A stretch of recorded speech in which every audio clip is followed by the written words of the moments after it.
É isso aí, torcida do Palmeiras. Pessoal, bora aqui para mais um conteúdo, mais uma notícia, trazendo para vocês as últimas informações do Verdão. Verdão que vai entrar em campo domingo contra o Porto, pessoal, na estreia do Mundial de Clubes.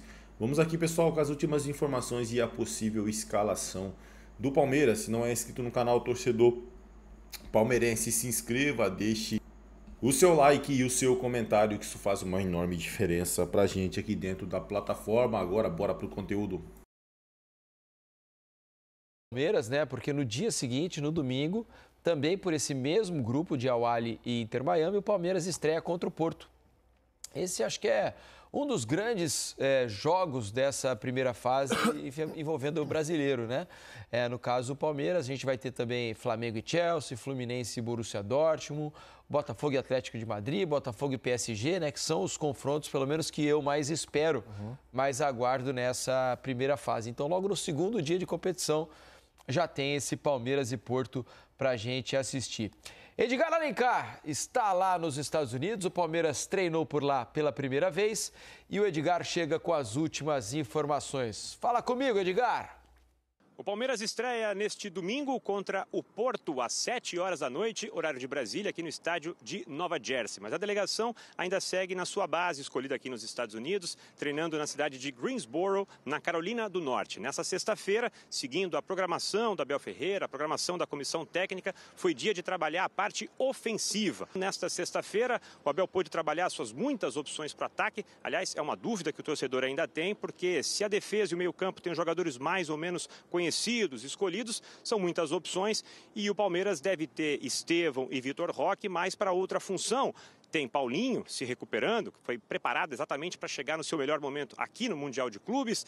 Tem o Facundo Torres, muito constante ao longo do semestre, além também da opção do Maurício, que já foi muito elogiado pelo técnico Abel Ferreira. Mas seguindo a programação, treino da Carolina do Norte, neste sábado mais um treino pela manhã, e aí os jogadores vão conhecer aqui o estádio de Nova Jersey, onde eu reforço o convite, porque nesse domingo tem uma estreia muito importante, válida pelo Grupo A, e você vai acompanhar no Sport TV. 7 da noite, horário de Brasília, Palmeiras e Porto, de Portugal. Valeu, Ed. Muito obrigado pelas informações. Ô, Coutinho, Alex, fossem vocês o Abel Ferreira, porque, convenhamos, o Abel tem um elenco recheado ali do meio para frente, são várias as opções, você pode montar um time com características diferentes, inclusive. Eu acho que Richard Rios e um outro volante, né? Não sei se o Emiliano Martinez, se vai Aníbal, qual é a opção que ele vai fazer, mas o Richard Rios eu acho que é um titular absoluto. Nas outras posições eu tenho bastante, e o Estevão também é outro que vai começar jogando. Nas outras posições eu tenho muitas dúvidas, eu também. né? Porque ele pode escalar, por exemplo, Felipe Anderson pelo lado direito, ele pode escalar o Vitor Roque como centroavante, o Flaco como centroavante, ou o Paulinho nessa posição. Ele pode escalar uma dupla de ataque com Paulinho e Vitor Roque, por exemplo, Facundo de um lado, Maurício o Estevão tá de outro, também. Maurício e o Veiga. Ainda tem o Veiga. Então, assim, pensando nessa quantidade de bons jogadores que o Palmeiras tem, qual seria o seu... tirando ali o Richard Rios, então seria o volante, o meia e os 3 atacantes. Eu tentaria apostar naquilo que o Palmeiras teve de melhor quando conseguiu ter uma sequência com Felipe Anderson pela direita, Estevão por dentro e Facundo Torres pela esquerda. Eu não sei como é que está a situação física do Felipe Anderson, ele teve uma lesão recentemente, voltou a treinar. Está à disposição, né? Está todo mundo à disposição. Sim. Então, se ele estiver bem para jogar mais 45 minutos, eu colocaria o Felipe Anderson ali. E no ataque, pela característica do Porto, de ser um time de gostar muito de ficar com a bola, né? De tentar empurrar o adversário para trás, eu iria com o Vitor Roque pela ajuda dele defensiva, para pressionar a saída de bola do time do Porto. Então, é difícil a resolução, realmente tem muita disputa em aberto ali, mas eu iria com esses jogadores. Você vê como o elenco é farto, né? Eu já iria com uma escalação completamente diferente da tua, por exemplo. Mas eu vou deixar o Alex falar primeiro, depois eu digo o que eu optaria. E aí, Alex? Eu acho importante assim, primeiro, essa questão do Porto e com uma linha com 3 zagueiros, né? A linha de 5 atrás ou a linha de 4, acho que o Palmeiras pode fazer essas 2 linhas de 4 com 2 caras na frente, pensando no Estevão, de repente, mais por dentro. Sendo assim, aí depende da questão, acho que bem do Felipe Anderson, né? Será que o Felipe Anderson ele tem condição para jogar ali? ou o que ele poderia, de repente, fazer. Porque se não for jogar assim, com o Estevão por dentro, ele pode ter o Estevão por fora e, de repente, colocar Veiga ou Maurício aqui por dentro, nessas mesmas duas linhas de 4, né? É duro você não acreditar num jogador talentoso como o Vitor Roque. Só que o momento que vive também o Flaco também, ele ajuda muito, né, cara? É um cara leve, ele é um cara... Então, de repente, pode até ser que, nessa questão de força e tudo, eu pensaria no Flaco, mas não pensaria de maneira nenhuma em algo sendo errado, colocar o Vitor Roque. E esse lado esquerdo, realmente também eu concordo com o Couto, para você poder também ter um equilíbrio entre esses talentos e para poder exercer esse sistema de jogo, eu acho, com essas características para poder bater. Você sabe o que eu estava pensando? Cara, eu nem sei se talvez seja ofensivo demais, mas eu acho que dá para fazer porque os dois ajudam defensivamente. Mas eu escalaria o Rios com o Martínez, os dois volantes. Eu colocaria Maurício e Veiga com o Estevão e Flaco.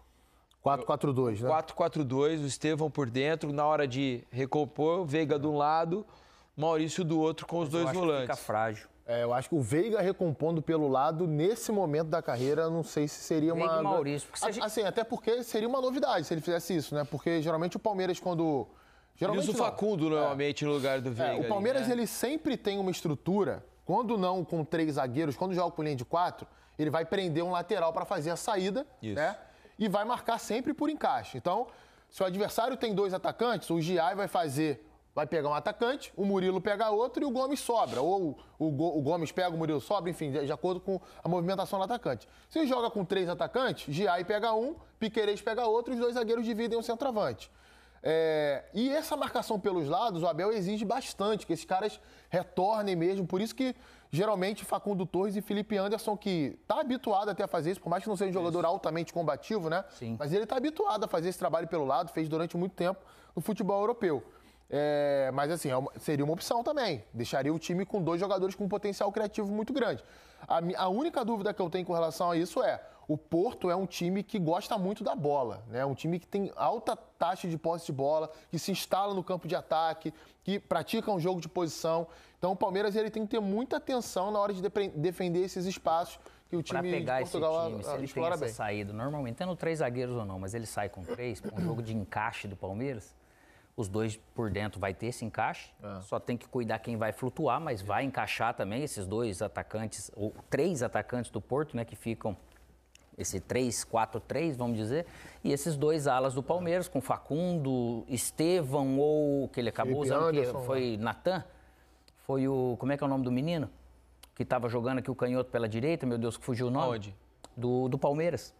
Que daí Maurício? o Estevão jogou por... Não, o Estevão ele acabou vindo por dentro. Alan. Sim, Alan. Entendeu? Alan é um Ele jogador trouxe. que a gente tem que considerar também, Só que para esses jogos contra europeus, o fato de às vezes ser menino, pode ser que daí ele dê prioridade de colocar um cara mais... Ele foi titular em jogos grandes mais recentemente. tarimbado. Então você precisa ter 2 caras aqui na beirada com saúde para acompanhar esses alas, entende? Então, mas se o Palmeiras for com uma linha de 4 para 3 caras aqui, então você vai estar dobrado com o ala e o outro lateral aqui, entendeu? Então eu acho que mais ou menos por aí para poder encaixar no sistema de jogo. Sendo que, né, a gente sempre tem que pensar que o Palmeiras tem 2 laterais que, apesar de terem boa qualidade, especialmente o Piquerez do lado esquerdo para jogar, os 2 são muito bons marcando, né? Piquerez Piquerez diversas vezes já jogou como zagueiro do lado esquerdo, o Giai é a mesma coisa. E aí se você pega, né, Felipe Couto, maior. você pega, coloca o Estevão pela beirada, que tem saúde para fazer, mas ele vai ter que ficar acompanhando esse ala. E o treinador adversário vai falar, não, empurra ele aqui, deixa ele longe de lá. Então, às vezes, você trazer ele por dentro deve ser algo mais inteligente. Vamos ouvir a Leila Pereira, presidente do Palmeiras, porque ela deu entrevista também lá nos Estados Unidos. E, para começar, ela falou sobre a expectativa dessa estreia contra o Porto. Afinal de contas, são 13 anos que um brasileiro não consegue vencer um time europeu. Vamos ouvir a Leila. Nós estamos lutando, incansavelmente para vencer não só europeu, não é porque é europeu, nós queremos chegar o mais forte possível para vencermos todos os nossos adversários. Então, eu vou te falar com toda sinceridade, o peso vai ser o mesmo. Nós queremos vencer o Porto, nós queremos vencer o Al-Ahly, nós queremos vencer o Inter Miami, queremos caminhar. Não é o que eu falo para o nosso torcedor, que para eles desfrutarem desse momento histórico, sabe? Claro que nós estamos aqui, cobiçamos sim a conquista do título, mas principalmente pensar jogo a jogo.